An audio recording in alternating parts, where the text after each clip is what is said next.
Hi friends, मैं सुकल पटेल बोल रहा हूँ। आज हम देखेंगे 1.4.2 effect on change of pressure. तो मीन्स ये ऐसा बोल रहा है कि जब कोई भी ऑब्जेक्ट के ऊपर हम प्रेशर अप्लाई करते हैं तो क्या उसमें कोई चेंज आता है, क्या उसके पार्टिकल्स में कोई चेंज होता है क्या। तो वो यहाँ पे हम डिस्कशन करेंगे। We have already learned that the difference is various state of matter is due to the difference in the distance between the constituent particles, and what will happen when they start putting pressure and compressed gas enclosed in the cylinder। तो देखो ये क्या बोल रहा है कि जब भी हम कोई भी पार्टिकल्स के ऊपर प्रेशर देते हैं तो वो पार्टिकल्स में कुछ ना कुछ चेंज आते हैं, और क्या होता है वो दोनों जो पार्टिकल्स होते हैं वो क्या होते हैं, एक दूसरे के नज़दीक आते हैं।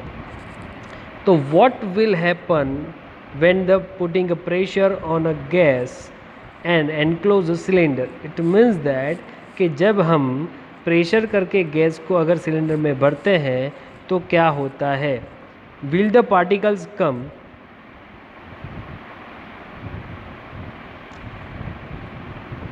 closer? Do you think that increase or decrease the pressure can change the state of matter? देखो यहाँ पे क्या बोल रहा है, आपको ये समझना है कि सपोज़ ये एक ऐसे समझ लो, ये एक सिलेंडर है। ओके, यहाँ पे ऐसे सिलेंडर फॉर्म में दिया हुआ है और यहाँ पे बीच में क्या है, एयर है। एयर मीन्स कौन सा, कि जैसे कार्बन डाइऑक्साइड ले लो, कार्बन मोनोऑक्साइड ले लो, दूसरा कोई भी ले सकते हो आप, जिसको जो लेना हो ले सकते हो। पर यहाँ पे क्या है कि ये वन टाइप ऑफ एक यहाँ पे एक रेक्टेंगुलर के फॉर्म में एक जार जैसा दिया गया हुआ है, वो बहुत हार्ड है। उसको करना क्या है कि कार्बन डाइऑक्साइड इसके अंदर भरा हुआ है।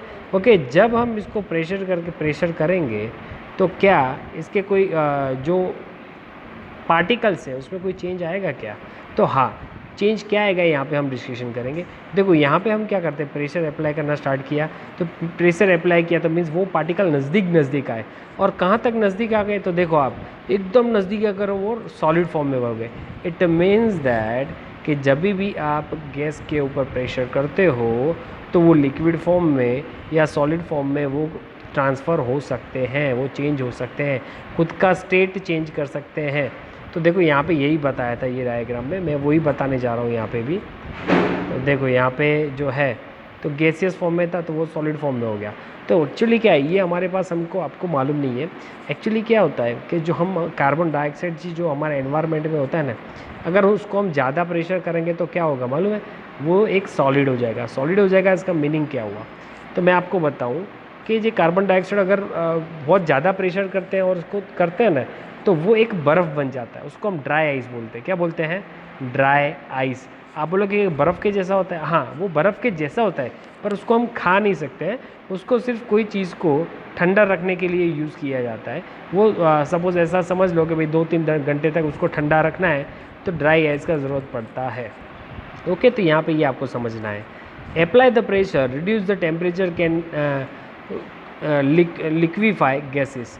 तो मीन्स ये ऐसा बोल रहा है जब भी हम प्रेशर कम करेंगे, बराबर उसके प्रेशर ज़्यादा डालेंगे तो वो लिक्विड के जो गैस है वो लिक्विड के फॉर्म में कन्वर्ट होगा। Have you heard of the solid carbon dioxide CO2? आपने कभी ऐसा सुना है कि सॉलिड कार्बन डाइऑक्साइड हमने कार्बन डाइऑक्साइड जो हम हमारे रेस्पिरेशन में हम जब सांस लेते हैं तब ऑक्सीजन लेते हैं, और जो एक्सरशन करते हैं जो क्या करते हैं, कार्बन डाइऑक्साइड निकालते क्या है, कार्बन डाइऑक्साइड। अब ये ऐसा बोल रहा है कि कार्बन डाइऑक्साइड आपने सॉलिड के फॉर्म में देखा हुआ है क्या या सुना हुआ है क्या, ये ऐसा बोल रहा है।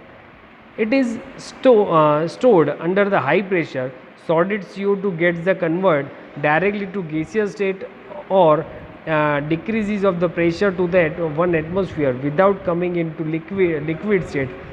This is the reason that the solid carbon dioxide is known as dry ice। तो ये क्या बोल रहा है, ये ऐसा बोल रहा है कि भाई जब भी कार्बन डाइऑक्साइड को अगर हम 1 एटमॉस्फेयर से नीचे, तो रेगुलर जो हमारा एटमॉस्फेयर है उसको 1 एटमॉस्फेयर बोलते हैं, पर उससे कम अगर प्रेशर, उससे ज़्यादा प्रेशर दिया जाए, उससे ज़्यादा प्रेशर का मीनिंग उसको प्रेस करने का कार्बन डाइऑक्साइड को। ओके, अगर कार्बन डाइऑक्साइड को अगर हम प्रेस करेंगे तो क्या हो जाएगा, carbon dioxide directly solid form में हो जाएगा, और वो एग्जैक्टली किसके जैसा दिखेगा। तो हम जो बर्फ़ देखते हैं ना, बर्फ़ वाइट कलर का बर्फ़ होता है, सेम वैसा ही ये दिखता है ये जो ड्राई आइस बोलते हैं। पर बर्फ़ जो होता है वो वाटर में से बनता है, और जो ड्राई आइस होता है वो कार्बन डाइऑक्साइड में से बनता है। और ड्राई आइस को हम खा नहीं सकते हैं, और वाटर वाले आइस को हम खा सकते हैं। तो ये आपको याद रखना है। Okay, thus we can say that the pressure and the temperature determine the state of a substance and whether it will be a solid, liquid and gas। इसलिए हम ऐसा बोल सकते हैं कि भाई pressure liquid, gas and solid के लिए कहीं ना कहीं मैटर करता है। तो सेम सिचुएशन यहाँ पे है, देखो कि भाई सॉलिड में से अगर लिक्विड में जाएगा तो हम क्या बोलते हैं, फ्यूज़न बोलते हैं। और लिक्विड में से अगर सॉलिड में आएगा तो हम उसको क्या बोलते हैं, सॉलिडिफिकेशन बोलते हैं। लिक्विड में से गैस में जाएगा तो हम वेपराइजेशन बोलते हैं, और गैस में से डायरेक्ट लिक्विड में जाएगा तो कंडेंसेशन बोलते हैं। क्या बोलते हैं, गैस में से अगर लिक्विड में जाएगा तो हम उसको बोलते हैं कंडेंसेशन।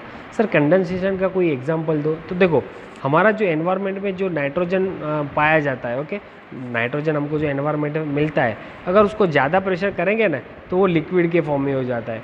और नाइट्रोजन आपने सुना होगा, नाइट्रोजन के अंदर अगर कोई भी चीज़ को डाल दें तो वो सिर्फ 2 to 5 सेकंड के अंदर ही बर्फ़ के फॉर्म में जम जाता है। तो ये आपको मालूम भी होगा। और नाइट्रोजन बेस्ड आपने बिस्किट्स भी खाए होंगे, इंटरनेट पे आपने देखा भी होगा बहुत सारे उसके वीडियोस। ओके, गैस में से सॉलिड में कन्वर्ट होता है तो उसको सब्लिमेशन बोलते हैं, और सॉलिड में से गैस में कन्वर्ट होता है उसको भी सब्लिमेशन बोलते हैं। तो ये आपको याद रखना है, ये 1 मार्क्स में कभी ना कभी आता है। तो ये आपका बेसिक था। उसके बाद ये क्वेश्चन है, तो ये क्वेश्चन बहुत ज़्यादा इंपॉर्टेंट है। Convert the following temperature to the Celsius scale, mean Celsius के अंदर कन्वर्ट करना है, और सेल्सियस में हो तो उसको केल्विन में कन्वर्ट करना है। तो वो 1 मार्क में आता है, आपको ये दिमाग में याद रखना है। उसके बाद हमारा नया टॉपिक होगा vaporization. Thank you for watching this video. अगर आपको ये वीडियो पसंद आया तो लाइक, सब्सक्राइब एंड शेयर करें।